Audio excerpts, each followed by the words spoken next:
yung call for resignation, yung mga bashing, kamusta? How do you reciprocate the things that has been thrown at you? Really, I really believe that the Lord prepared me for this because I grew up in public scrutiny. I saw my parents always talked about. I would read about my father or my titos and my family all the time on the papers, and bashing is not new to us at all. This is not new to me. You all know what they have said about my father in the past. So I thank God that I am unbothered. Mm-hmm. Wow. It's good that you're unbothered because grabe rin yung the agency forwarded yung mga natanggap nyo raw po na mga threat. Yeah. Oo, They so were the ones who were very much concerned, and I told them that's not the reason to believe that. mhm. But just moving forward, Chair, yun na nga, what's gonna be next? Kumbaga, ano ba, talagang business as usual? Yes, of course, business as usual. Like I said, this is not the only case that we're dealing with, and we have a lot to do on a daily basis, no? And of course, I'd like to reiterate, it is the core mandate of the MTRCB to deliver Filipino family value-based media and entertainment. And of course, the protection of our children is our priority. At yan ang aming paninindigan. We know na very close-knit ang mga Soto at nagpa-family day kayo. So ano yun, hindi nyo na pag-uusapan ba pag nasa dinner table kayo ng daddy mo? How awkward ba? Or ano? You know what? It's nothing like that. Really, my parents, my siblings, my titos, my cousins, they are all so used to this. So, nagiging joke na lang siya. Mhm. So dito ngayon yung kinakaharap nyo, of course you do have, it's showtime, you also have the EAT complaints. What did your dad say about it to you? Well, as I've said, I inhibited myself already from any time show issues. And so I made sure that I inhibited myself from all the adjudication processes. So wala rin ako masyado nakikwento sa kanila when it comes to that. And it's not something I can discuss, as we've made it very clear earlier. That's why we assigned Attorney Cases, the chairman of the adjudication committee, to take over on these matters especially. And as mentioned, ang dami-dami naming ginagawang ibang bagay na kinakailangan pagtuunan ng pansin ng board, ng ahensya. This kind of sense of precedent na kailangan ang mata ninyo ngayon, eagle eye kayo with all the programs. Alam mo, sorry to cut you, hindi na kailangan.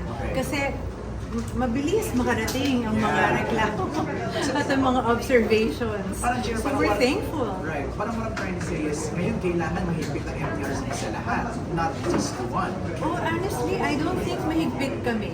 Kung makakarating din ang mga ibang shows ng makakatikim din sila ng 4 na warnings at 7 dismissed cases, siguro, tapos ganun din kagrabe sa pananaw ng board ang naging epekto na bother sila, na may mga bata. Ganun din naman ang mangyayari dun sa ibang shows kapag ganyan din ang gagawin nila. Bukod po sa Showtime at sa EAT, meron pa ba kayo ibang mga show na, hindi ba tinitiktikan, Yes, of ano? course, Pero may lot. we mention, Yes, like a lot. 1 or 2 na talagang you're binabantayan nyo ngayon? Lahat ng shows binabantayan namin. Mhm. Walang in particular, parang No. tumatop 3 ka, parang Ay, gano'n. Wala naman. lahat binabantayan. Lalo na lahat ng SPG. Lahat na SPG. Yeah. Oo. Actually, yun nga, yung mga eksena nga doon, iba rin. Yes, of course. Although higher ang tolerance talaga for SPG, precisely why they are rated SPG. Okay. Thank you, Chair. Not going to satisfy the whims of my detractors. And lastly, may mga social media uploads and complaints about the lubid. How are you handling that right now? Ito sa judice, I yield to Attorney Sunny Cases, the chairman of the adjudication committee.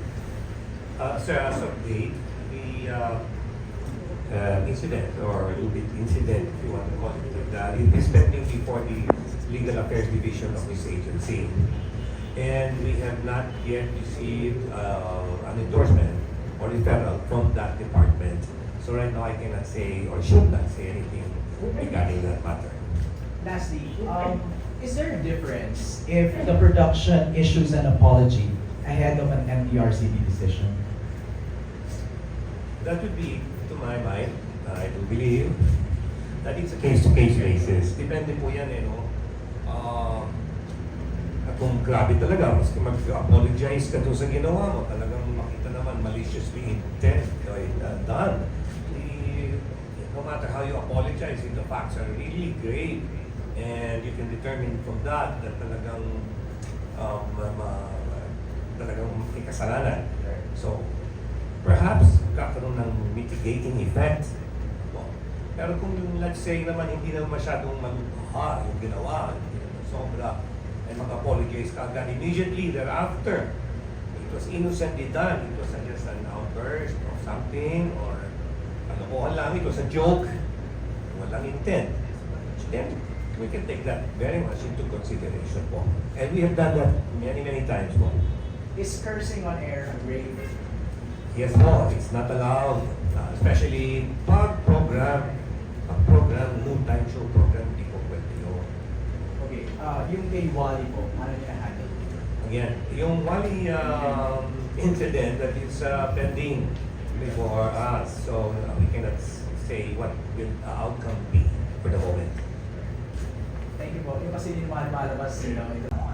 I truly believe my being a Soto or my father's daughter should not be taken against me. Instead, it should even be taken positively that I am someone who grew up in the industry. I am someone who loves the industry and understands the industry. I really believe that we should respect others' opinions. Also, that's their opinion. There's nothing I can do. I am just doing my job humbly and justly. Afternoon. Well, as we have given already the final, as far as MPRCB is concerned, the final verdict or decision, for the educational sector, most of the children we are very concerned about, and we want to also take in consideration the effects that it might have on them. So that's why when we were making the decision, kasama na rin po yun. That's what President Luis said. May effect po kasi yun, especially when we want PG rating show na child friendly supposedly. We have to see the effect on that with the children, not only in the studio. Take note, the children watching on television, because these people, the children, may not have an adult or may have different thoughts on it. So it's not only the children in the studio with the segment, but we are also taking into consideration all the children who might have seen the portion of that show. Yung dialogue, yung we send notice to appear nga, ipupunta sila po, production, yung crew, etc. At doon, nag-uusap na kami dyan. And then lahat na sasabihin nila, pwedeng lagi sa position paper. Okay, there are times may mga complaints na, okay, sasabihin lang, we apologize for what happened, it was not intentional, walang malicious intent, walang bad faith, etc. So, nag-temper yun. And then, yun na, kaya even showtime, sa mga ibang kaso yan, nabigyan lang ng warnings, stern warnings, admonishments, etc. sa mga different klase. Memos, etc. Pero there, in this case, they were given the same treatment. Nagkaroon sila ng paraan o nagkaroon sila ng opportunity to be heard. So in the position paper, nag-usap din doon. Pero sa dialogue, out of that, wala po, hindi namin yan entertain mga ganyan.